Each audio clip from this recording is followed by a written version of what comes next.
তখন ছোট্ট একটা দোকান, ওই মিষ্টি মিষ্টি অল্প মিষ্টি মিষ্টি আসতো। সেও চা বানাইতাম, আমি পোয়াটা বানাইতাম, দুজনে মিলেমিশে কাজ করি, এতটুকু করে। অমুক ফ্লেভার ব্যাপার অমুক এগুলোর মধ্যে আমরা নেই। আপনার ভিতরেও থাকতে পারে, এই ভাইয়ের ভিতরে থাকতে পারে।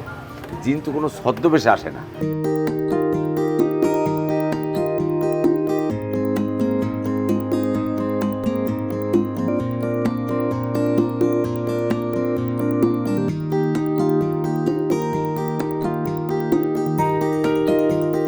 আপনার এই মিষ্টান্ন ভান্ডারটা মানে কখন থেকে শুরু করেছেন? এটা তো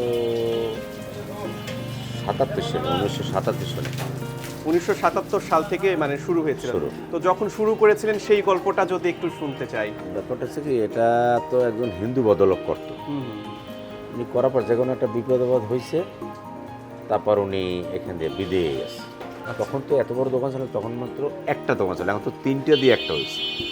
তা আবার এইখানে স্থানীয় একটা ছেলে আছে, ওই ছেলের আমি বললাম, ভাই ওই বদল চলে যাবে, তুমি নাও। তো আমি তো ভাই জীবনে করি না। আমি কি তুমি করো, দরকার হলে আমার সর্বোচ্চ চেষ্টা দিয়ে আমি তোমার সহযোগিতা করার চেষ্টা করি, তার সাথে আমি ব্যবহার করি, আমার যে মেইন মালিক। তারপরে এই মালিক আরে বুঝিয়ে টুঝে লইলাম, সে করলো। তখন ধরেন ডেইলি 400-500-600 এরকম বিক্রি। সেও চা বানাইতাম, আমি পোয়াটা বানাইতাম, দুজনে মিলেমিশে কাজ করি, এতটুকু করে। এরকম করতে করতে করতে করতে আর সর্বময় সব কথার একটা কথা আমি মনে করি, যে কোনো একটা কাজ করতে হলে আপনার সৎ উদ্দেশ্য যদি থাকে, ন্যায় ভালো থাকে যদি, তবে মনে হয় না এই কাজ আপনি পিছনে আর লাগাইতে হবে। উদ্দেশ্যটা আপনার ভালো থাকতে হবে। উদ্দেশ্য যদি ঠকানোর চিন্তা করেন, তাহলে একটা কাজ হবে না। শুরুর দিকে কতগুলো আইটেম ছিল দোকানে? না, তখন তো এইসব আইটেম ছিল না। তখন ছোট্ট একটা দোকান, ওই মিষ্টি মিষ্টি অল্প মিষ্টি মিষ্টি আছে। তখন তো এইসব আইটেম, তখন তো এই পুরানটানের মধ্যে আলাউদ্দিন সবচেয়ে বেস্ট নাম করা চকে, ওর উপরে কেউ নেওয়া। আর ওই ওদিকে আছে আপনার মরণ চান। আপনি হিন্দু, কিন্তু আপনার দোকানের নাম মদিনা মিষ্টান্ন ভান্ডার। মালিক আলাদা, দোকানটা তো ওনার, দোকানের মালিক তো আমি না।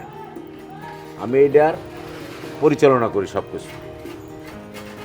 কত বছর ধরে পরিচালনা করছেন? আমি তো প্রথম থেকে এই পর্যন্ত আসি, ওনার এই কারবারে নামাইছি আমি। ওই আমি যেটা বুঝি না তার কাছে পরামর্শ, সে যেটা বোঝে না সেটা আমার কাছে পরামর্শ করে।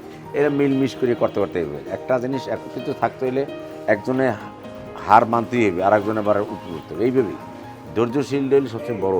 ধৈর্য না থাকলে তো কোনো কাজ তো আগাই দেবে না। বাইরে থেকে আমি 4টে কারিগর আনছি, ওরা কাজ বাজ করে।